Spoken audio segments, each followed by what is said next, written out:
여러분 안녕하십니까? 윤석열 전 대통령이 김건희 씨와 함께 통일교의 청탁을 받았다고 적시된 사실이 확인됐습니다. 통일교 총재에게 대선을 도와줘서 감사하다고 전한 윤 전 대통령이 통일교의 아프리카 사업에 국가 예산을 지원하도록 했다는 건데요. 이렇게 윤 전 대통령이 청탁을 받는 자리엔 윤핵관인 국민의힘 권성동 의원도 함께 있었던 걸로 확인됐는데 특검의 통일교 총재 조사가 임박한 걸로 보입니다. 첫 소식 구민지 기자가 보도합니다. 김건희 국정농단 특검은 윤영호 전 통일교 세계본부장이 대선 직후 윤석열 전 대통령을 직접 만났다고 공소장에 적었습니다. 마이크 펜스 전 미국 부통령 면담을 주선하고 통일교의 인적, 물적 자원을 이용해 대선을 도운 대가로 윤 전 대통령에게 직접 통일교 현안을 청탁했다고 본 겁니다. 두 사람은 윤 전 대통령 당선 직후인 2022년 3월 22일 당선인의 사무실에서 만났는데 친윤계 핵심인 권성동 국민의힘 의원도 그 자리에 있었습니다.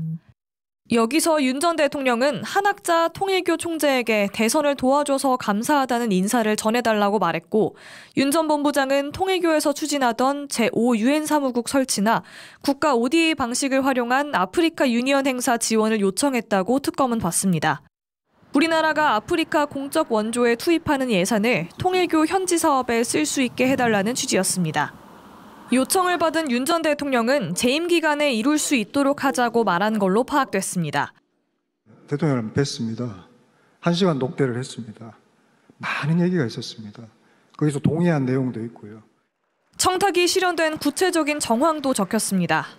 만남 일주일 뒤 외교부에서 아프리카 ODA를 2배 늘리는 목표가 담긴 국정과제 이행 계획서를 작성했고 한국 캄보디아 사업 관련 ODA 예산도 증액이 지속적으로 이뤄졌다는 겁니다. 2030년까지 100억 불 수준으로 ODA 규모를 확대해 나가고자 합니다. 특검은 김건희 씨도 통일교 청탁 창구로 적시했습니다. 공소장에는 김건희 씨가 대선 도와줘서 고맙다, 총재님 건강하시냐며 윤 전 본부장에게 연락했고 2022년 11월 케냐 영부인 환담 과정에서는 청탁 내용 중 하나인 아프리카 새마을운동을 언급했다는 내용도 포함됐습니다. 이런 청탁 의혹의 연결고리인 윤 전 본부장은 교단 윗선의 지시가 있었다는 입장인데 특검팀은 조만간 통일교 교주인 한학자 총재를 불러 조사할 예정입니다. 통일교 측은 한 총재가 특정 후보를 지지하거나 부정한 자금 거래와 청탁을 지시 또는 승인한 적 없다는 입장을 거듭 밝혔습니다. MBC 뉴스 구민지입니다. 이런 가운데 통일교 수뇌부의 해외 원정 도박 사건 수사 정보를 통일교 측에 전달한 건 국민의힘 권성동 의원이라고 특검은 보고 있습니다. 권 의원이 대뜸 통일교 측에 연락해 한학자 총재님 카지노 하시냐며 경찰이 수사 중인데 압수수색이 올 수 있으니 대비하라고 미리 구체적으로 알려줬다는 겁니다. 차현진 기자가 보도합니다. 지난 2022년 10월 3일 윤영호 전 통일교 세계본부장은 권성동 의원으로부터 갑작스러운 연락을 받았습니다.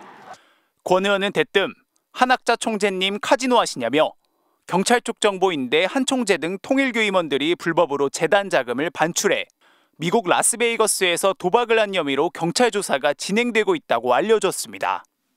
검찰 출신인 권 의원은 그러면서 외환거래법과 관련해서 2013년과 2014년 자금 출처가 문제된다며 통일교에 압수수색이 들어올 수 있으니 대비를 하라는 지침까지 전달한 것으로 특검은 파악했습니다. 실제로 당시는 강원 춘천경찰서가 한학자 총재, 교단위인자 정모 전 천무원 부원장 등 통일교 지휘부가 2012년부터 2021년 사이 원정 도박을 했다는 첩보를 입수해 내사에 돌입한 시점이었습니다. 저희가 지금 사실 확보하고 있는 자료는 12년도 이제 지휘부들께서 여기 카지노 다녀오시고 한 자료는 저희가 사실 갖고 있어요. 특검은 공소장에서 이 연락을 받고 하루 뒤 윤 전 본부장이 내사 대상이 된 한 총재와 정 전 부원장에게 통화 내용을 보고했고 두 사람이 관련 자료를 정리하라는 지시를 내렸다고 밝혔습니다. 이어 윤 전 본부장은 이 지시를 실무자들에게 전달했고 실제로 특검팀은 통일교 회계 시스템에 입력된 2010년에서 2013년 사이 해외 출장비 중 해외라는 단어가 삭제된 사실을 파악했습니다. 또 통일교 자금 등을 관리하는 총무처장의 컴퓨터가 포맷된 정황도 포착했습니다. 특검은 통일교 원정도박 수사 무마 의혹으로도 수사를 확대해 나갈 방침인데 국가수사본부는 당시 사건과 관련성이 있어 보이는 첩보 2건을 파악했지만 보존기간 2년이 경과해 내용이 확인되지 않는다고 밝혔습니다. MBC 뉴스 차현진입니다. 윤석열 전 대통령이 구치소에서 체포영장 집행을 2번 연속으로 거부하며 방해했던 상황의 실상이 오늘 당시 바디캠 영상 확인을 통해 드러났습니다. 당신이 검사를 해봤냐? 나는 검사 27년 해봤다. 내 몸에 손 하나 까딱 못한다고 말하는 장면이 찍혀 있었고 이 속옷 차림으로 반항했다는 특검 측 설명도 모두 사실로 전해졌는데요. 하지만 의자에서 떨어져 다쳤다는 윤 전 대통령 측 설명은 사실이 아니었고 속옷 차림으로 의자에 앉아 있다가 스스로 바닥에 내려앉은 거라고 합니다. 송정훈 기자가 보도합니다. 첫 체포영장 집행 당시 수의를 입고 있던 윤석열 전 대통령은 영장을 본 뒤 이를 툭 던지더니 체포를 거부하고 드러누웠습니다. 잠시 집행을 멈췄던 특검 관계자들과 교도관들이 다시 들어서자 이미 알려져 있듯 윤 전 대통령은 수의를 벗어던진 채 이불을 덮고 반항했습니다. 그러면서 진술 거부할 사람을 뭐하러 조사하냐, 당신이 검사를 해봤냐, 안 해봤지 않냐고 반발하는 모습도 영상에 담겨 있었다고 합니다. 6일 뒤 2차 집행, 윤 전 대통령은 이번엔 아예 처음부터 수의를 갖춰 입지 않고 있었습니다. 대통령이었던 분이 이러는 모습은 후배들 보기에도 안 좋다, 옷 좀 입고 이야기하자는 설득에도 윤 전 대통령은 변호인을 만나게 해달라는 말을 반복했습니다. 다시 수의를 챙겨 입은 뒤 면담 장소로 가던 윤 전 대통령은 호송차로 옮기려는 움직임이 보이자 내 몸에 손 하나 까딱 못한다고 으름장을 놓았습니다. 윤 전 대통령을 만난 변호인들은 특검과 교도관들을 향해 강제력 행사는 불가능하다고 반복해서 경고했습니다. 변호인단 중 한 명은 저도 검사 생활 28년을 했지만 교도관이 억지로 못 뺀다고 말했고 윤 전 대통령도 내가 검사 27년 했는데 합법이면 자발적으로 안 나가겠냐, 공직 생활해야 하는 사람들에게 이런 거 시켜서 되겠냐고 교도관들이 압박감을 느낄 만한 발언들을 했습니다.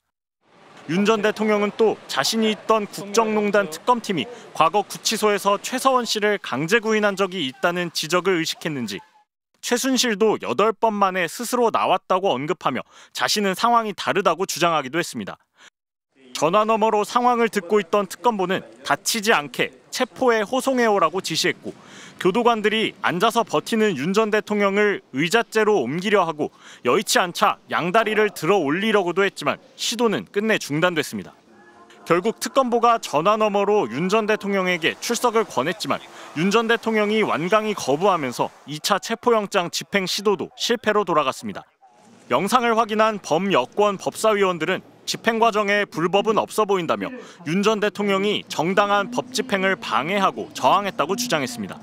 내가 체포영장 거부하면 집행 못하는 거라는 취지의 발언은 무슨 조선시대 왕을 보는 것 같았습니다.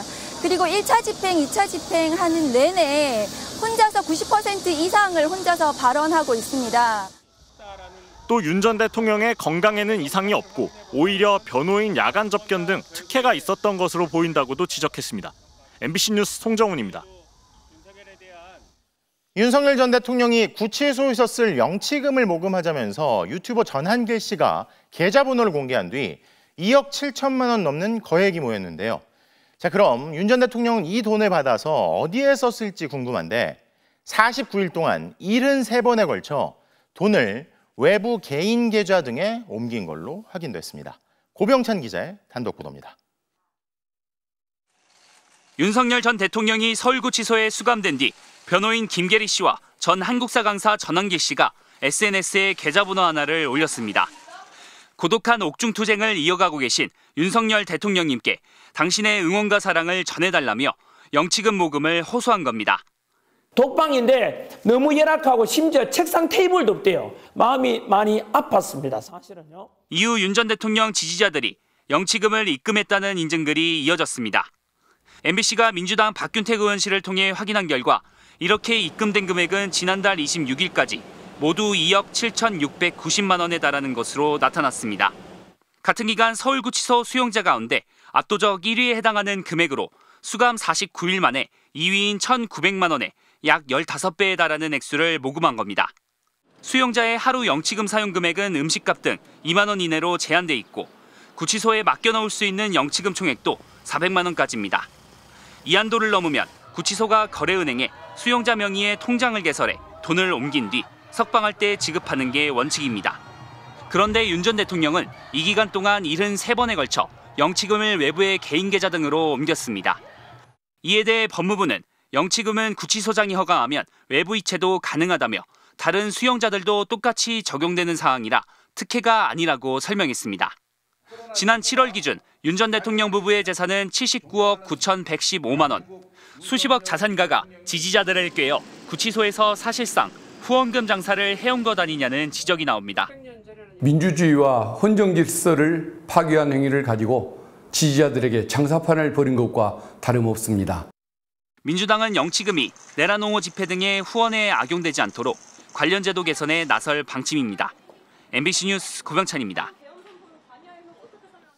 법원이 구속영장을 기각한 한덕수 전 총리의 계엄 전후 행적은 그동안 한 전 총리가 국민들에게 말했던 것과는 전혀 다릅니다.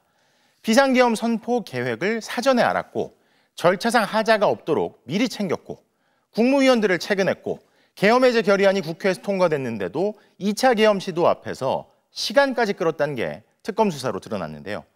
법원에서 영장을 기각했지만 왜 한 전 총리가 구속돼야 한다고 특검이 판단했는지 구나연 기자가 정리했습니다. 계엄 선포 당일 저녁 8시 40분쯤 윤석열 전 대통령 호출을 받고 용산 대통령실에 도착한 한덕수 전 국무총리. 그런데 어떻게 알았는지 자신보다 먼저 와 있던 김영호 당시 통일부 장관에게 대통령께서 계엄을 선포하려는 것 같다고 말했습니다. 그리고는 대통령 집무실에 들어가 윤 전 대통령의 비상계엄 선포 계획을 들은 뒤 다른 국무위원들과 함께 차례로 문건을 건네받았습니다. 특검은 한 전 총리가 계엄 선포 담화문, 포고령 제1호, 그리고 관련 지시사항이 적힌 문서까지 총 3건의 문건을 받았다고 파악했습니다. 절차상 문제를 우려하며 의사 정족수를 채워 국무회의를 소집하자고 제안한 것도 한 전 총리였습니다. 김용현 전 장관은 정족수까지 남은 숫자를 손가락으로 세어 보이며 국무위원들을 재촉했고 한 전 총리는 송미령 농림부 장관에게 직접 전화해 더 빨리 오라고 체근하기까지 했습니다.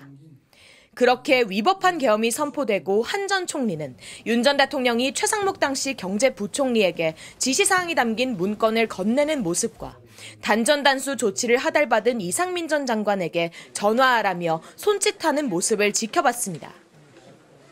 그러면서 미리 받아둔 문건을 양복 주머니에서 꺼내 다시 확인하기도 했고 이상민 전 장관과 단둘이 남아 문건을 같이 손가락으로 짚어가며 16분간 대화를 나누기도 했습니다.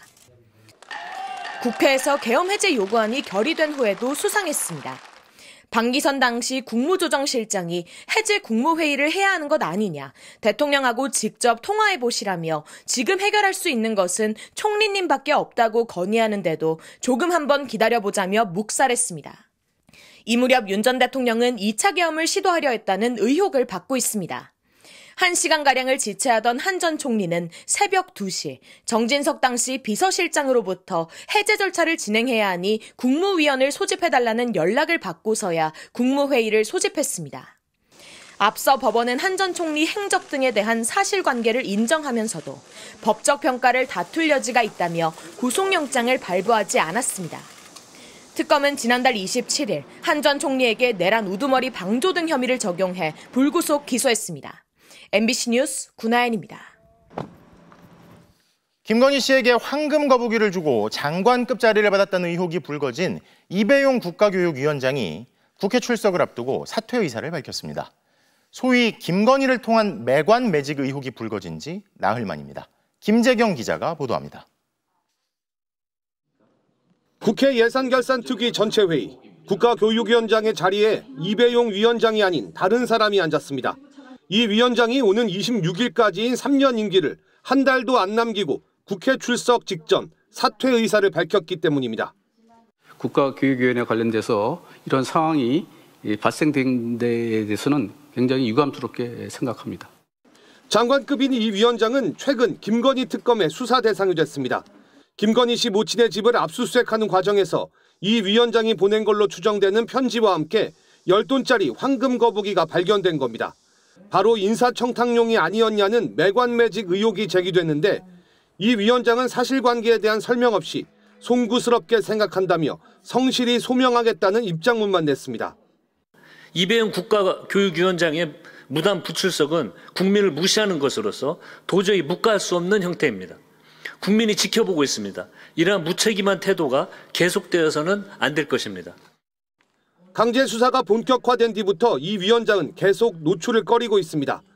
금거북이 의혹이 불거진 다음 날 국무회의에 불참하더니 휴가를 냈고 예결위를 앞두곤 불출석 사유서를 냈다 거절당하자 아예 사의를 표명했습니다. 국회처럼 공개된 자리에서 혐의를 추궁받느니 사퇴하는 게 낫겠다는 판단을 한 것으로 보입니다. 이 위원장은 보수 성향 역사학자로 박근혜 정부 당시 친일 인사 옹호, 독재 미화로 비판받은 역사교과서 국정화를 주도했습니다. 이 때문에 편향성 논란이 예상됐지만 윤석열 정부 초대 국가교육위원장으로 발탁돼 우려가 제기된 바 있습니다. 이 위원장은 국가조찬 기도회 부회장도 맡았는데 이 모임을 이끈 서희건설 이봉관 회장은 김건희 씨에게 반클리프 앤 아펠 목걸이를 건넨 혐의로 특검 수사를 받고 있습니다. MBC 뉴스 김재경입니다. 국민의힘 김민수 최고위원이 연일 논란을 일으키고 있습니다. 얼마 전엔 비상계엄이 어떤 국민도 다치게 할 의도가 없었다고 말하더니 이번엔 헌법재판소의 파면 결정을 사실상 부정하며 윤 전 대통령 부부를 석방하라고 그것도 당 공식회의석상에서 주장한 건데요. 국민의힘은 곧장 당 지도부 의견이 아니라는 입장을 내놨지만 도로 친윤당, 윤 어게인당이라는 비판이 당 안팎에서 쏟아지고 있습니다. 이문현 기자입니다. 윤석열 전 대통령 면회를 신청해 논란을 일으킨 김민수 국민의힘 최고위원이 이번엔 헌법재판소의 윤 전 대통령 파면 결정을 사실상 부정하며 석방까지 요구했습니다. 헌법재판소의 주장과 판결 역시 가정적 주장에 불과했습니다. 윤석열 대통령과 김건희 여사 석방하십시오. 또 국회 탄핵소추에 찬성표를 던졌던 자당 의원들까지 겨냥했습니다. 우리 당 의원을 포함한 국회의원 204명의 동의로 탄핵소추되었습니다. 국회에서 탄핵소추가 통과되지 않았다면 탄핵 심판이 시작조차 될 수 없습니다. 대선 당시 김문수 후보는 물론 송원석 비대위원장까지 사과했던 비상계엄을 이제 와서 옹호하고 나선 겁니다. 김 최고위원은 올해 1월 국민의힘 대변인으로 임명됐지만 비상계엄을 선관위 상륙작전이라고 표현한 사실이 드러나 사퇴한 바 있습니다. 이후 유튜브에서 윤 전 대통령을 옹호하며 이번 전당대회에서 득표율 2위로 최고위원에 당선됐는데 연일 논란을 일으키고 있습니다. 대통령의 의중은 어떤 국민도 다치게 할 의도가 없었다. 당에선 공식 입장이 아니라고 선을 그었고 장동혁 대표도 내란 특검 등에 찬성한 김도읍 의원을 당 요직에 앉히며 톤을 낮추고 있지만 당내에선 우려가 잇따르고 있습니다. 만약에 이 비상계엄을 옹호하는 분이 있다면 그냥 당을 나가시면 될 거라고 생각이 들고요. 네. 민주당은 위헌적 친위 쿠데타에 찬성한다는 것이냐며 김 최고위원 제명을 요구했고 조국혁신당은 국민의힘 정당 해산을 앞당겨줄 극우 엑스맨을 응원한다고 비꼬았습니다. 지난 전당대회에서 반탄파 선두에 섰던 장동혁, 김민수 후보.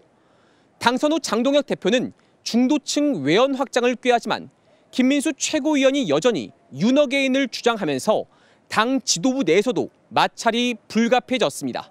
MBC 뉴스 이문현입니다. 이재명 정부의 첫 정기국회가 오늘 시작됐습니다. 우원식 국회의장은 여야 협치의 중요성을 강조했지만 개회식 모습에서부터 여야의 대치가 극명하게 드러났습니다. 한복을 입자는 제안에 여당 의원들은 한복을, 야당 의원들은 상복을 입고 나온 건데요. 김현지 기자가 보도합니다. 각기 다른 빛깔의 한복을 차려입고 한자리에 모인 국회의원들. 부채를 들거나 갓을 쓰고 온 의원들도 보입니다. 민주당 백혜련 의원이 한국 문화를 알리자며 정기국회 개회식에 한복을 입자고 제안하자 우원식 국회의장이 이를 받아들인 겁니다. 그런데 알록달록한 민주당과는 달리 국민의힘 자리는 검은색으로 채워졌습니다. 정부 여당에 항의한다며 상복 차림으로 의총을 마친 뒤 어디 무슨 정치병 기분이야. 본회의장에도 상복을 입고 등장한 겁니다. 이재명 정부의 첫 정기국회 첫날부터 여야가 기싸움을 벌인 건데 우 의장은 개회사에서 협치를 강조했습니다. 여당은 야당의 역할을, 야당은 여당의 역할을 존중하는 가운데 사회를 분열시키지 않는 국회의 모습을 만들어 가야 합니다. 정기국회는 앞으로 100일간 열리는데 각종 개혁 입법과 내년도 예산안을 처리합니다. 민주당은 검찰의 수사 기소 분리를 골자로 한 정부 조직법 개정을 포함해 언론개혁, 사법개혁 법안을 차질 없이 추진하겠다고 의지를 다졌습니다. 검찰개혁, 언론개혁, 사법개혁 3대 개혁의 시대적 과제를 이번 정기국회에서 반드시 완수하겠습니다. 반면 국민의힘은 민주당의 입법 폭주를 저지하고 대여 투쟁에 나서겠다는 방침입니다. 107명이 하나로 뭉쳐서 싸우는 것이 최선이라는 말씀도 드렸습니다. 또 역대 최대인 728조 원 규모의 정부 예산안에 대해서도 대대적 삭감을 주장하고 있습니다. 여야는 내일 최규진 교육부 장관 후보자, 이혁원 금융위원장 후보자 인사청문회에서 본격적으로 격돌할 전망입니다. MBC 뉴스 김현지입니다. 수사와 기소를 분리하자는 검찰개혁안. 큰 방향은 정해졌지만 중대범죄수사청을 행정안전부와 법무부, 어느 부처 밑에 두느냐가 쟁점이 됐는데요. 국무총리와 관련 부처 장관들이 만나 의견을 조율해 행안부 산하에 두는 안을 이재명 대통령에 보고했습니다. 하지만 이 과정에서 여권 내 이견이 노출되고 인신공격성 발언까지 나오자 쓴소리도 나왔습니다. 홍신영 기자가 보도합니다. 매주 월요일 이루어지는 대통령과 국무총리의 주례회동. 오늘 주요 안건은 검찰 개혁안이었습니다.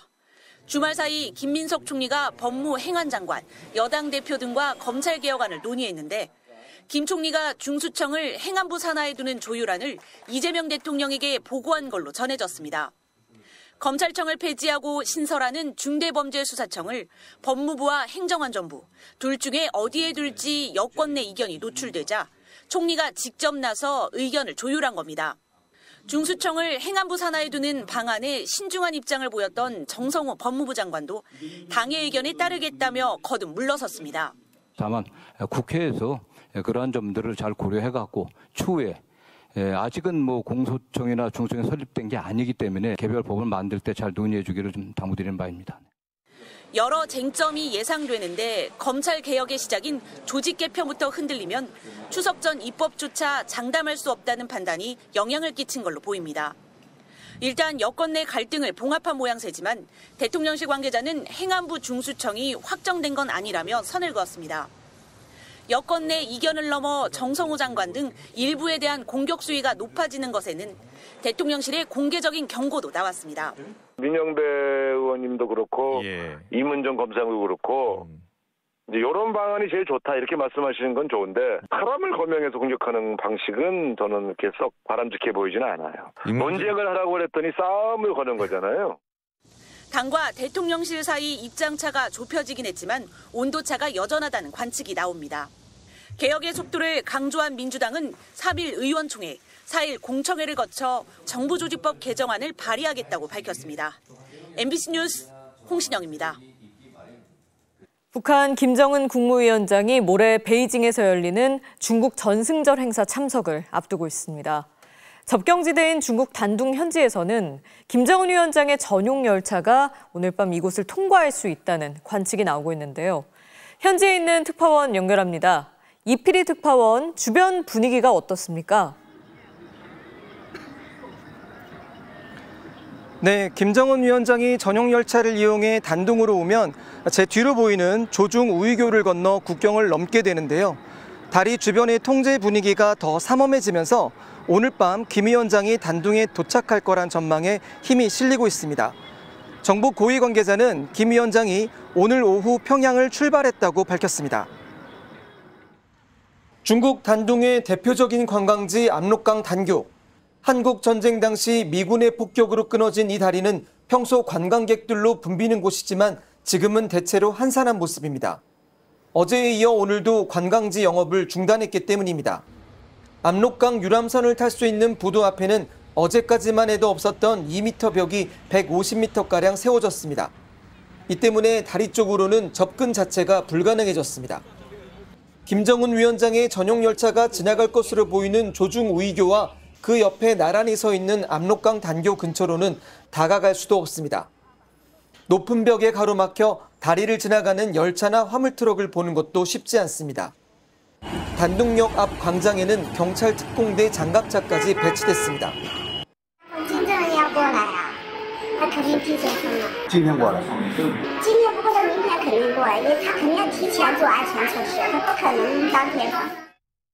중국 철도 예매 시스템에서 오늘 단둥을 출발해 베이징으로 가는 열차편은 오후 1시 25분을 마지막으로 끊어졌습니다. 원래 저녁에 출발하는 14시간짜리 야간 열차가 있었지만 전승절 전날인 내일까지 운행이 취소됐습니다. 이 때문에 이곳 단둥에선 김정은 국무위원장의 전용 열차가 야간을 이용해 베이징으로 향할 거라고들 예상하고 있습니다. 베이징까지 가려면 열차가 단둥과 선양 등 번화한 도심을 거쳐가야 하는데 야간에 이동해야 노출을 피하는 데 유리하기 때문입니다. 실제로 김정은 위원장은 지난 2019년 북미 정상회담을 위해 하노이로 향할 때 밤 9시 반에 단둥에 도착하며 국경을 넘었습니다. 전용 열차가 오늘 밤 단둥을 통과한다면 김 위원장은 14시간 정도를 열차로 달려 내일 오전 중 베이징역에 도착한 뒤 숙소인 갸오위타이로 향할 것으로 예상됩니다. 중국 단둥에서 MBC 뉴스 이필입니다. 우크라이나 전쟁에 파병된 북한군들이 인간 방패처럼 쓰이며 목숨을 잃은 사실이 북한 매체를 통해 공개됐습니다. 북한이 희생을 내세우며 러시아의 보상을 압박하는 거란 해석이 나오는데요. 김정은 국무위원장이 미사일 공장을 둘러보는 모습도 공개하면서 미국으로도 메시지를 보내는 걸로 분석됩니다. 신재웅 기자입니다. 앳된 얼굴에 북한군이 폭탄을 던지고 소총을 쏘며 드론을 격추합니다. 눈밭에서 부상병을 부축해 옮기는 모습도 보입니다. 우크라이나 전쟁에 파병된 북한군의 전투 영상입니다. 북한은 6탄으로 통로를 개척했다거나 무인기를 한 몸으로 막아섰다며 인간 방패로 쓰인 전사자 사연까지 하나하나 소개했습니다. 세계 그 어느 나라 군대에서도 찾아볼 수 없는 영적 희생 정신이 탄생하였다. 김정은 국무위원장이 파병 북한군에게 여러 차례 편지를 보내 희생의 대가를 거론한 사실도 새롭게 확인됐습니다. 희생의 대가로 얻는 승리이기에 승리가 값비싼 것이라 하는 것이 아니겠소. 최고 지도자가 전사자 가족들에게 허리를 숙여 인사하는 모습까지 보여주면서 주민들의 동요를 차단하는 동시에 푸틴 대통령과의 만남을 앞두고 러시아를 향해 파병에 대한 보상을 압박하는 거란 해석이 나왔습니다. 김 위원장이 중국 방문을 앞두고 미사일 공장을 찾아 둘러보는 모습도 공개됐습니다. 북한판 이스칸데르라 불리는 단거리 탄도미사일 수십 기를 선보였는데 전술핵 탑재가 가능한 미사일인 만큼 미국을 겨냥한 무력 시위란 분석이 나옵니다. 미사일이라는 것은 미국의 입장에서 봤을 때는 본토를 타격할 수 있는 직접적인 위협이잖아요. 미국과의 협상에서 조금 더 유리한 고지를 점령할 수 있다는 그런 포석으로 볼 수 있을 것 같습니다. 또 시진핑과 푸틴 옆에 서는 김 위원장이 정상회담을 앞두고 핵보유국이란 위상을 과시해 중국, 러시아에 뒤처지지 않는 전략적 가치를 보여주려는 의도도 있어 보입니다. MBC 뉴스 신재용입니다. 지난달 캄보디아 경찰이 현지 보이스피싱 조직을 급습해 한국인 10여 명을 찾은 것으로 확인됐습니다. 보수가 높다는 말에 속아 캄보디아에 일하러 갔지만 공항에서 나온 직후 끌려가 고문까지 당하면서 범죄로 내몰렸다는데요. 먼저 문다영 기자의 단독 보도입니다. 20대 여성 디자이너 김모 씨는 지난 7월 인터넷에서 구인 광고를 받습니다. 캄보디아 현지에서 간판 제작할 한국인 디자이너를 찾는 내용이었다고 합니다. 보수는 사흘에 300만 원. 고수익이라 찜찜했지만 전문성에 의심을 접고 덜컥 비행기를 탔습니다. 포트폴리오가 60장이 넘었던 걸로 기억해요. 그냥 누가 봐도 이 사람 딱 디자인하는 사람이고. 자신을 세라라고 소개한 여성이 캄보디아행 비행기표도 사보냈습니다. 하지만 프놈펜 공항 약속 장소에 세라 대신 한국말을 쓰는 남성이 나타났습니다. 승합차를 타면서 모든 게 달라졌습니다. 제 옆구리에 칼을 들이밀고 뒤에 있던 남자 검정색 마스크에 검정색 모자 쓴 사람이 제 목을 조르게 돼요. 그래서 너 여기 다 알고 왔지 않냐 하면서 어딘가로 끌려간 김 씨는 여권 등 소지품과 통장에 있던 1,800만 원을 뺏겼고 며칠이나 맞았다고 합니다. 전기 지짐이도 계속하고 이제 걸어다닐 정도로까지만 고문을 하고 걸어다니지 못할 정도로 엉덩이가 터질 때까지 계속 때렸거든요. 이리저리 끌려다니던 김 씨는 보이스피싱 작업에 투입됐다고 합니다. 최근 국내에서 기승을 부리고 있는 공공기관이나 공무원 사칭 사기와 비슷합니다. 저한테 대안적 십조사를 하라고 하더라고요. 취약계층한테 이제 커피는 좀 공급을 하려고 하는데 혹시 뭐 거실창 기준으로 좀 달고 싶은데 얼마 정도 하시냐 하면 김 씨는 이때 받은 휴대폰으로 남자친구에게 메시지를 몰래 보냈습니다. 제발 찾아달라, 한국 경찰이 와야 한다는 절박한 구조 신호였습니다. 나 지금 납치됐어, 그러니까 빨리 살려줘 막 하면서. 김 씨 가족과 남자친구가 경찰과 외교부 등에 이 사실을 알렸습니다. 지난달 9일 캄보디아 경찰은 캄포주 보코산의 한 건물을 급습해 김 씨를 구출했습니다. 김 씨 말고도 한국인이 13명 더 있었습니다. 이들은 현지 경찰 조사에서 좋은 일자리라고 해서 왔다고 진술한 것으로 전해졌습니다. 며칠 전에 자고 일어났을 때도 엄마한테 여기 한국 사람들 어디 갔냐고 하면서 막 아직도 캄보디아에 있다고 생각을 한 거예요. 김 씨는 현재 정신과 치료를 받고 있습니다. MBC 뉴스 문다영입니다. 자, 그런데 최근 캄보디아 현지에서 납치 감금됐다는 신고가 실제로 급증하고 있습니다. 범죄 조직이 활개칠 만큼 치안이 불안해 국내 범죄자들도 최근엔 캄보디아를 도피처로 가장 선호한다는데요. 문다영 기자가 계속 전해드립니다. 김 씨가 갇혀있던 건물에는 한국인이 많았다고 합니다. 한국인들이 바닥에 다 엎드려 있는 거예요. 그래서 컴퓨터가 쫙 세팅이 되어 있고 아이패드 쫙 세팅이 되어 있고 자신은 23호로 불렸다고 합니다. 저희 이름은 절대 공유하면 안 돼요. 제가 23호였어요. 7호 밥 먹어. 23호 밥 먹어. 모든 게 다 숫자로 불렸어요. MBC에도 여권을 뺏긴 채 갇혔다. 작년 5월 출국한 지인이 연락 두절이라는 제보가 지난해부터 들어왔습니다. 구타를 당하고 있고 연락도 지금 못하고 있는 상황이다. 해서 그 형수님은 그 차를 팔고 나서 그 금액을 보내줬는데 또 연락이 아예 안 되는 상황이었거든요. 캄보디아 감금 신고는 폭증하고 있습니다. 재작년 17건에서 1년 만에 220건으로 크게 늘었고 올 들어서는 지난 7월까지 252건입니다. 반년여 만에 작년 한 해 신고 건수를 훌쩍 넘긴 겁니다. 최근에는 사망자도 나왔습니다. 지난달 6일 캄보디아 현지에서 한국인 박모 씨가 숨진 채 발견됐습니다. 시신에서는 구타와 고문 흔적이 확인됐습니다. 사기 콜센터 조직에 억류돼 있다 숨진 것으로 추정됩니다. 외교당국은 현지 경찰에 신속한 수사를 요청하고 있다고 밝혔습니다. 캄보디아 현지 범죄의 배후에는 삼합회 등 중국 조직과 부패한 정치인들의 결탁이 있는 것으로 알려졌습니다. 국제인권단체 엠네스티는 최근 캄보디아에 대규모 범죄단지가 50개 넘게 조성됐고 잔혹한 학대와 인신매매가 급증하고 있다는 보고서를 냈습니다. 카지노 건물들이 코로나 시기를 거치면서 온라인 사행 사업으로 많이 가고 사기 사업으로까지 이제 확장이 된 거죠. 국민의 생명과 안전을 지키기 위한 신속한 업무 처리가 꼭 필요하다. 우리 정부는 캄보디아 영사를 1명 추가해 3명까지 늘리기로 했고 한인범죄 전담부서인 코리안 데스크를 현재 설치하는 방안도 추진하고 있습니다. MBC 뉴스 문다영입니다. 극한 가뭄으로 재난 사태가 선포되면서 강릉의 대형 호텔들이 수영장과 목욕탕 문을 닫기 시작했습니다. 가뭄 예산에 대한 이재명 대통령의 질문에 회의 내내 제대로 답을 못해 논란이 됐던 강릉시장은 질문을 이해 못했던 거라고 해명했습니다. 김인성 기자입니다. 한 500억 정도 추가된다. 그 500억의 소요 내역은 뭐라고요? 정수장 확장. 그 원수 확보는 추가로 안 되는 거잖아요. 내가 계속 그거 물어보는데. 그 말이 이상한데요. 원수 확보 추가 예산에 대한 대통령의 질문은 끝내 답을 얻지 못했습니다. 예산조차 제대로 파악하지 못한 거냐는 논란이 커졌고 결국 강릉시장은 기자회견을 통해 해명에 나섰습니다.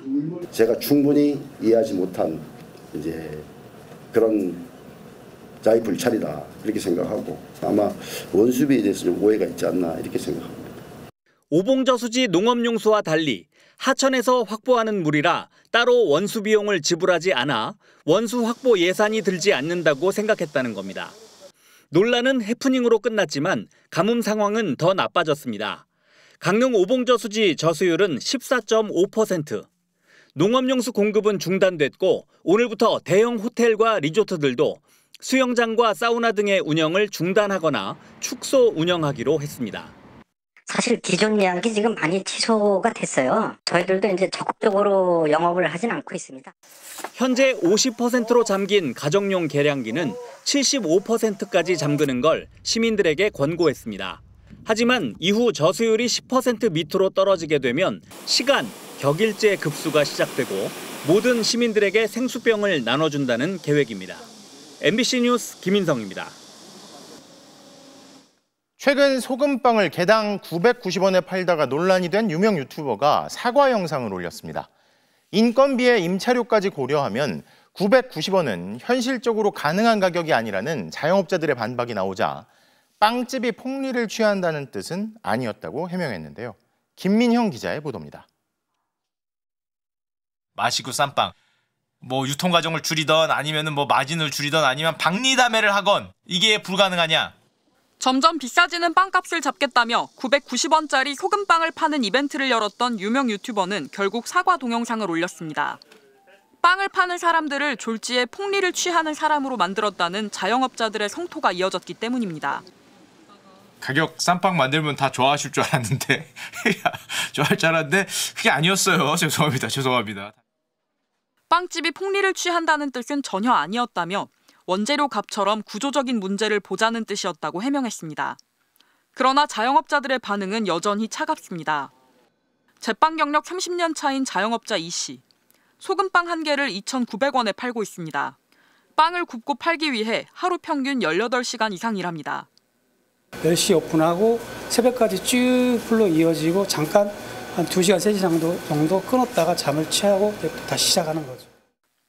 점점 비싸지는 원재료 값을 빼고 인건비와 임대료까지 부담하면 이렇게 일하고도 남는 게 없습니다. 이벤트를 연 유튜버는 원재료를 직거래해 유통비용을 줄인다지만 소매상이 직거래망을 뚫기도 쉽지 않다고 하소연했습니다. 자영업자들은 남는 게 없다는데 정작 소비자들은 빵이 비싸다고 느끼는 게 문제입니다. 싸다는 생각 못했던 것 같아요. 자영업자분들도 다 다른 환경이 있는 거니까. 실제로 통계청 가격 정보에 따르면 우리나라 식빵 가격은 100g당 703원으로 609원인 프랑스나 588원인 미국에 비해 비쌌습니다. 전문가들은 대기업 중심으로 과점하고 있는 우리나라 베이커리 업계 특성이 가격 상승의 요인이 될 수 있다고 지적했습니다. MBC 뉴스 김민영입니다. 경기도의 한 아파트에서 19층까지 올라가던 이사용 사다리차가 쓰러져 어린이 놀이터와 인근 상가를 덮쳤습니다. 정한솔 기자가 보도합니다. 아파트 앞에 서 있던 이사용 사다리차가 점점 기울기 시작하더니 손 쓸 틈도 없이 순식간에 옆으로 넘어집니다. 집을 나서던 주민도 굉음에 놀라 사고 현장을 바라봅니다. 오늘 오전 8시 50분쯤 경기 성남시 분당구의 한 아파트 주차장에서 10톤 사다리차가 전도됐습니다. 이삿짐을 나르기 위해 차량을 바닥에 고정한 뒤 사다리를 아파트 19층 높이로 올리는 과정에서 차량이 균형을 잃은 겁니다. 사다리가 한 절반 정도 넘어갔었어요. 그러고서는 순간적으로 쿵 하면서 좀 놀래긴 했어요. 나갔으면은 큰일 나지 않았을까. 펼쳐진 사다리가 주차돼 있던 승용차도 덮쳤습니다. 차는 완전히 깔려 지붕은 종이장처럼 찌그러졌고 유리창이 완전히 깨졌습니다. 사다리는 어린이 놀이터도 관통했습니다.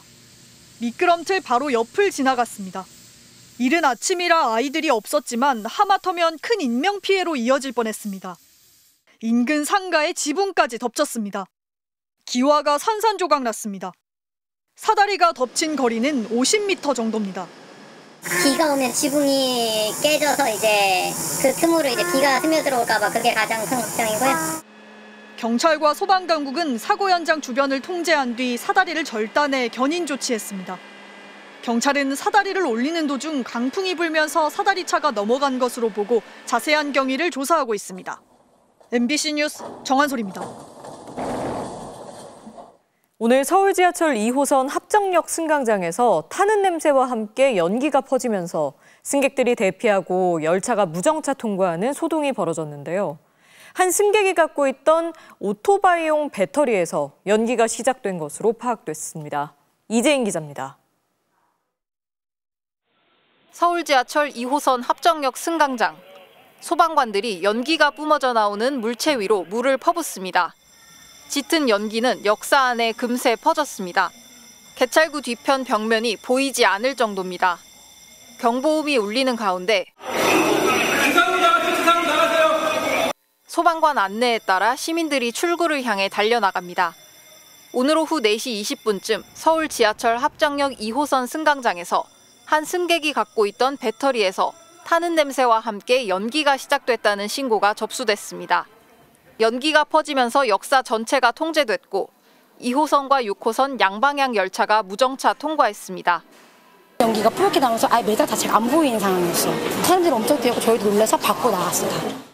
연기가 발생한 승강장인데요. 여전히 매캐한 냄새가 나고 있고요. 벽과 바닥에 있는 그 흐름을 지우는 작업도 마무리되고 있습니다. 소방대원들은 배터리를 물통에 담가 승강장 밖으로 옮겼고 오후 5시쯤 무정차 통과도 해제됐습니다. 경찰과 소방당국은 불이 난 배터리는 오토바이용 배터리로 추정하고 있습니다. 이 같은 배터리 화재는 반복되고 있습니다. 지난달 27일 서울 지하철 4호선 열차 안. 한 승객의 보조 배터리에서 나기 시작한 연기로 승객 100여 명이 대피하는 소동이 벌어졌습니다. 지하철 같은 대중교통시설에서 배터리 사고가 반복되면서 대용량 배터리의 경우 휴대를 제한할 필요가 있다는 지적도 나옵니다. MBC 뉴스 이재인입니다. 미국 로스앤젤레스로 이적한 손흥민 선수가 입단 후 처음으로 홈 경기에 출전했습니다. 일찌감치 표가 매진된 경기장은 손흥민 데뷔전을 보려는 팬들로 가득했는데요. LA 박윤수 특파원이 현장 다녀왔습니다. 검은색 홈 유니폼을 입은 팬들이 경기장 주변을 가득 메웠습니다. LAFC 깃발에는 손흥민 홈 데뷔전을 기념하는 태극 무늬가 새겨졌고 지난 몇 주간 세계에서 가장 많이 팔렸다는 등번호 7번, 손흥민의 유니폼이 경기장 밖을 뒤덮다시피 합니다. It's like once in a lifetime. I just want to see him in person, you know. So, and I've been watching the last like 10 years in England, so I'm excited. I can't wait. 경기가 시작되려면 아직 2시간이 넘게 남았지만 경기장 밖은 손흥민 선수를 응원하는 팬들의 발걸음이 계속 이어지고 있습니다. 2만 2천여 명을 수용할 수 있는 관중석은 일찌감치 매진됐습니다. 관중석 곳곳에는 태극기가 휘날리고 손흥민이 소개될 땐 장내가 떠나갈 듯한 함성이 쏟아졌습니다.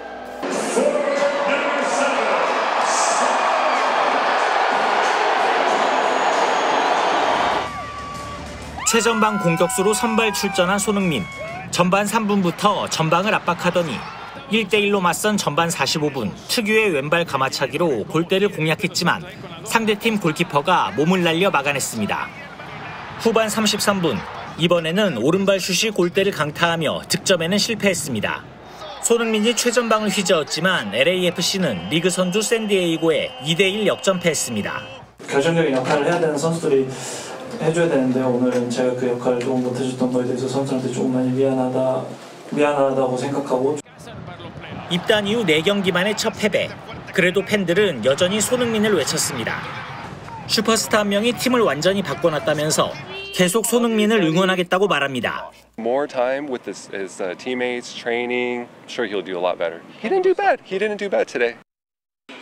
홈에서 첫 경기를 마친 손흥민은 이제 대표팀에 합류해 미국 멕시코와의 친선 경기를 준비합니다. 로스앤젤레스에서 MBC 뉴스 박윤수입니다. 베네치아 영화제에서 박찬욱 감독의 신작 어쩔 수가 없다가 공개되자마자 영화계 반응이 뜨겁습니다. 영화제 대상인 황금사자상은 물론 벌써부터 내년 아카데미상 얘기까지 나오는데요. 어떤 영화길래 이런 극찬이 나오는 건지 임소정 기자가 소개해드립니다. 25년 경력의 재지 전문가 만수. 어느 날 가족과의 단란한 일상이 깨집니다. 미국에서는 해고를 도끼질한다고 한다면서요. 한국에서는 뭐라 그러는지 아세요? 넌 뭐하지야? 석 달 안에 반드시 재취업하리라 다짐하지만 탈락이 반복되고 당신 할 수 있어. 다 죽여버려. 어렵게 장만한 집까지 빼앗길 위기에 처하자 그는 급기야 잠재적 경쟁자들을 제거하기로 결심합니다. 어쩔 수가 없다. 사회적 살인이라 불리는 해고를 당하자 연쇄살인에 나선 평범한 가장의 이야기. 박찬욱 감독의 신작 어쩔 수가 없다가 공개된 베네치아 영화제 현지에선 극찬이 쏟아졌습니다. 영국 BBC는 황홀하게 재미있는 올해의 기생충이라며 세계적 히트작이 될 거라 전망했고 미 할리우드 매체들도 영화의 제목을 인용해 내년 오스카가 박찬욱 감독을 후보에 올릴 수밖에 없을지 모른다고 예상했습니다. 박찬욱 감독은 20년 전 같은 줄거리를 가진 도널드 웨스트레이크 작가의 소설 X를 읽은 뒤 이 영화를 구상했습니다. 멀쩡했던 보통 사람이 그 사회 시스템에서 내몰리게 되는 과정 이런 것을 묘사하기 때문에 복수 3부작으로 대표되는 박찬욱 영화의 화두는 폭력의 악순환. 전작들에선 개인적 원한이 폭력을 불렀다면 이번엔 사회적 소외에서 비롯된 폭력을 블랙 코미디로 담았습니다. AI가 만수를 이제 밀어내듯이 당신은 이제 꺼져 필요 없어라고 하는 듯이 리얼리즘이라면 리얼리즘 뭐 하이퍼하다고 할 수도 있고 그의 도발적 본질을 유지하면서도 과거 작품들처럼 지나치게 잔혹하지 않아 심사위원들이 외면하지 않을 것이란 평가도 나왔습니다. 어쩔 수가 없다는 우리 영화 지구를 지켜라를 리메이크한 부고니아 등 20편의 경쟁작들과 함께 황금사자상 후보에 올랐습니다.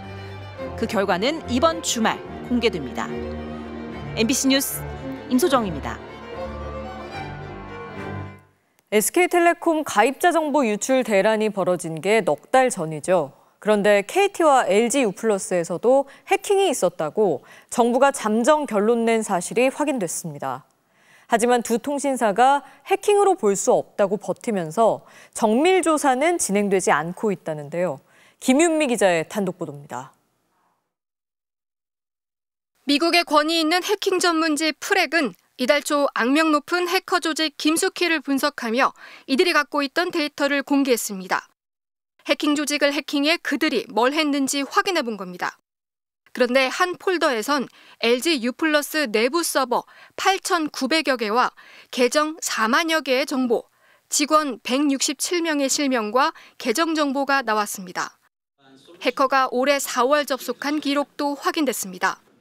통신사 중에 일부는 내부망까지 침투된 흔적이 보이고요. 그 모든 침투 경로가 다 나온 것은 아니기 때문에 다른 폴더에선 KT 웹서버의 보안 인증서와 개인키가 발견됐습니다. 지금은 인증서 유효 기간이 만료됐지만 만료 전이었다면 이론적으로는 해커가 가짜 KT 사이트를 만들어 고객을 유인할 수도 있었던 겁니다. MBC 취재 결과 과학기술정보통신부는 2달 전부터 이미 한 화이트 해커, 보안 전문가 제보를 받고 조사에 나섰던 것으로 확인됐습니다. 그리고 인증서 및 개인키 파일이 유출된 만큼 침해 사고라고 잠정 결론 내렸습니다. 언제 어떤 경로로 침해된 건지 파악하려면 현장 서버를 직접 확인하는 정밀 조사가 필요하지만 더 이상 조치는 못했습니다. KT와 LG유플러스가 침해 사고로 보기 어렵다며 자진 신고하지 않았기 때문입니다. 현행 정보통신망법상 기업의 자진 신고가 없으면 정부가 현장 정밀 조사 등 적극적인 조치에 나설 수 없습니다. 자진 신고하지 않으면 민간 합동 조사단을 구성하지 못한다는 법의 허점을 이용해 지금 버티게 하고 있는 상황입니다. KT는 유출된 것으로 지목된 보안 인증서는 KT망에서 유출된 게 아니라고 주장했습니다. LG유플러스는 침해 정황은 발견되지 않았고 정부 조사에 적극 협조하고 있다고 밝혔습니다. MBC 뉴스 김윤미입니다.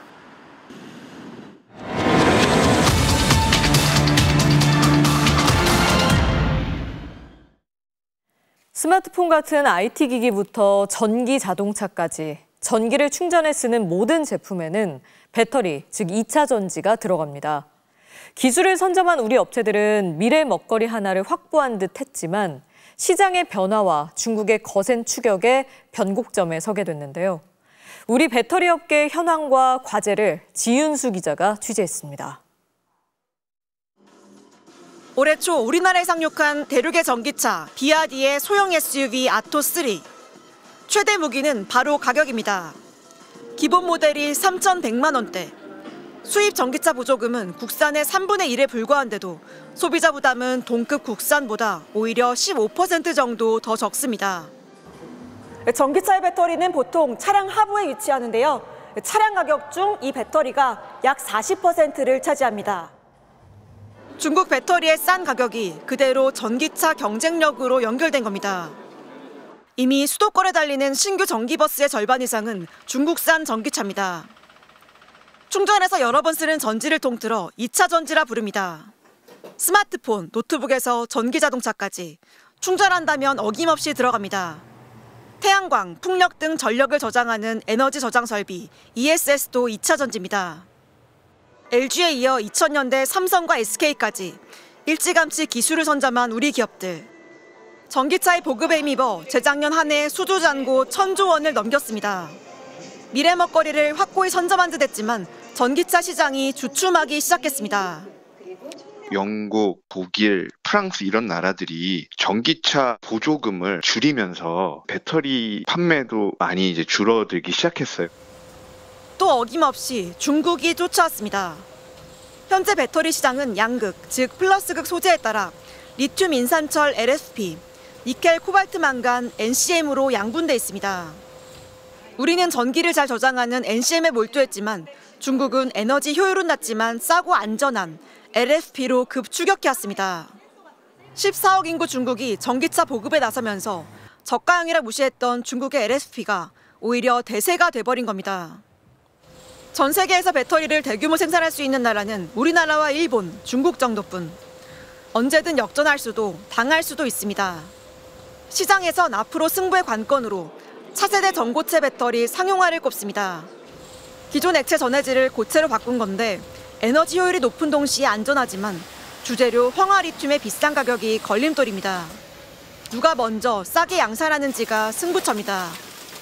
꿈의 배터리라고 불리우는 전고체 배터리를 2030년까지 상용화할 계획을 가지고 있고요. 항공기나 드론 등에 걸맞는 경량 배터리, 그리고 다양한 소재들을 활용한 전기차는 물론 친환경 에너지의 확산, 스마트 기기 발달과 휴머노이드 개발까지 잠시 주춤할 뿐 2차 전지 시장은 10년 뒤 3배 이상 정도로 커질 걸로 전망됩니다. 중국의 빅2, CATL과 비아디는 각각 약 3조 7천억 원과 10조 원을 연구개발에 쓰지만 우리는 3사를 다 합쳐도 약 2조 7천억 원에 그치고 있습니다. MBC 뉴스 지은수입니다.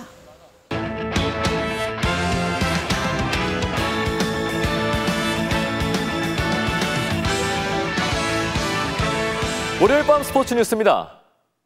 LAFC 홈 데뷔전을 마친 손흥민 선수가 이젠 대표팀에 합류해 평가전을 준비합니다. 플랜 B 전술과 선수들의 경쟁력을 확인하겠다는 홍명보 감독은 주장 교체 논의도 계속하겠다고 밝혔는데요. 조진석 기자가 전합니다. 손흥민 존에서 날린 왼발 가마차기는 골키퍼 선방에 막히고 회심의 오른발 슈팅은 골대를 강타하면서 손흥민은 홈 데뷔전을 아쉬움 속에 마쳤습니다. 승리로 가져오지 못하는 거에 대해서 조금 운이 없었다라고 생각을 하는데 그런 와중에서도 제가 해야 할 역할들을 최선을 다해서 노력을 했고 LAFC 입단 후 4경기를 치르면서 변함없는 경기력과 영향력을 확인한 손흥민은 이제 포체티노 감독이 있는 미국과 북중미 강호 멕시코와의 A매치 준비에 들어갑니다. 축구대표팀도 미국 원정 2연전을 위해 오늘 출국했습니다.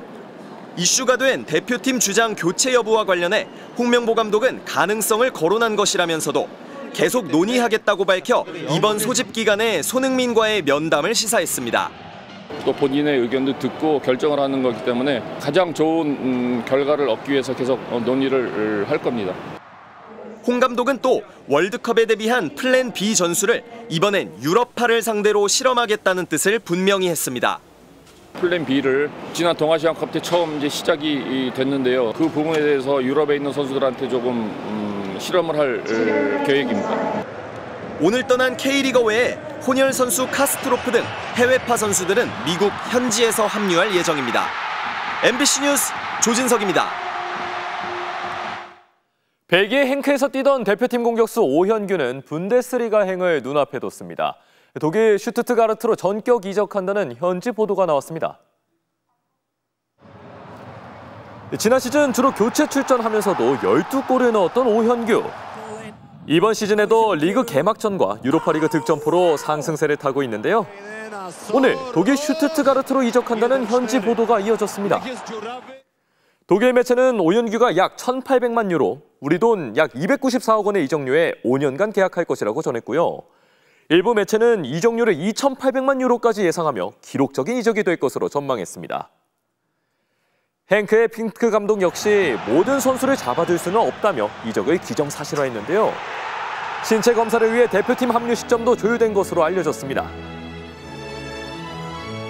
하루 정도는 비행기 타는 시간을 좀 늦췄는데 그 안에 어떤 일이 벌어질 수 있을 거라고 생각이 드는데 슈투트가르트는 지난 시즌 포칼 대회 우승팀으로 이번 시즌 유로파리그에도 출전합니다. 이번 축구대표팀엔 손흥민 말고도 미국 무대에서 뛰는 선수가 또 있는데요. 폭발적인 스피드가 강점으로 손흥민의 이적에 동기부여가 생겼다는 정상빈 선수를 손장훈 기자가 화상으로 만나봤습니다. 세인트루이스 유니폼으로 갈아입고 2경기 만에 터뜨린 영리한 헤더 데뷔골에 엄청난 질주가 돋보였던 어시스트까지. 한국의 음바페로 불렸던 정상빈은 한동안 사라졌던 파괴력을 되찾았습니다. 특유의 폭발적인 순간 스피드는 EPL 최고 수준을 찍었습니다. 저도 일단 팀 GPS 데이터나 이런 걸 항상 다 보고 하는데 거의 37km 정도 나왔던 것 같아요. 솔직히 단순 오류가 아닐까 생각을 하고 있었어요. 쉽지 않은 주전 경쟁에 지난해 아버지까지 세상을 떠나 힘들었던 미네소타 시절.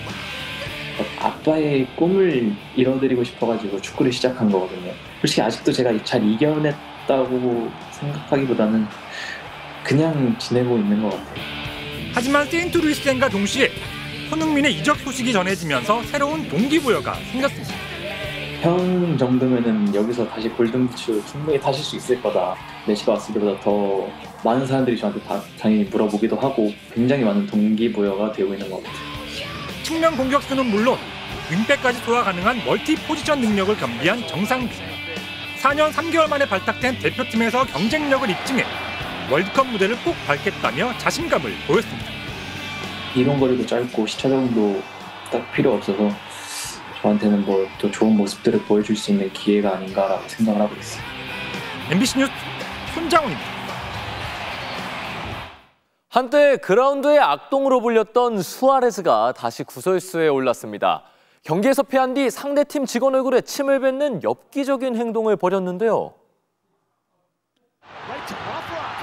리그스컵 결승이 시애틀의 우승으로 끝난 순간 갑자기 양팀 선수들이 엉켜 몸싸움을 벌이기 시작합니다.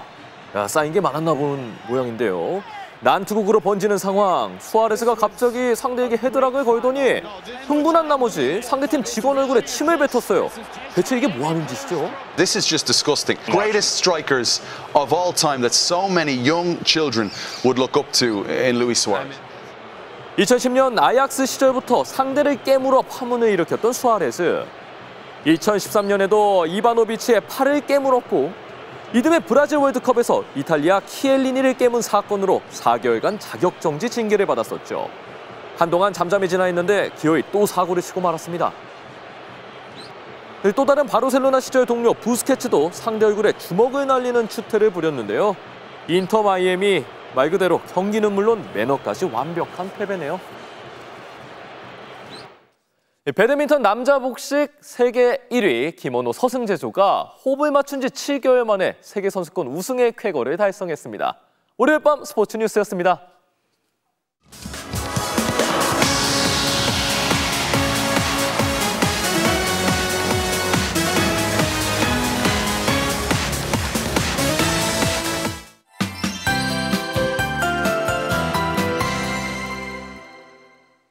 가을을 재촉하는 비가 내리고 있습니다. 북쪽에서는 차고 건조한 공기가 내려오고 있는데요. 남쪽 따뜻한 수증기와 만나 비구름이 발달했고요. 새벽부터 곳곳에 강한 비를 뿌렸습니다. 오늘 서울은 비가 내리면서 28도 안팎에 머무는 등 폭염이 주춤했는데요. 하지만 가뭄이 극심한 영동 지방은 고온 현상만 계속됐습니다. 동해의 기온이 35.2도까지 오르는 등 9월 역대 가장 높은 값을 기록했습니다. 내일까지는 시간당 20에서 40mm 이상의 강한 비를 주의하셔야겠습니다. 충남 남동부 지역에 80mm 이상, 경기 동부 등 그 밖의 지역에 20에서 80mm가량의 비가 예상됩니다. 네, 이제 9월로 접어들었는데요. 서울은 열대야가 해소될 것으로 보입니다. 서울의 최저기온이 25도 아래로 떨어지겠습니다. 하지만 한낮에는 32도 안팎까지 오르는 등 무더운 날씨가 계속되겠습니다. 중부지방은 내일 오전에, 남부지방은 내일 저녁에 비가 그치겠습니다. 내일 아침 기온 보시면 서울 23도, 대구 25도로 남부지방은 열대야가 계속되겠고요. 한낮 기온은 서울이 32도, 전주 30도 안팎까지 오르겠습니다. 목요일엔 수도권과 강원도에 비가 내리겠고 남부지방은 당분간 소나기가 자주 지나겠습니다. 날씨였습니다. 월요일 뉴스데스크 오늘 순서 여기까지입니다. 시청해주신 여러분 고맙습니다.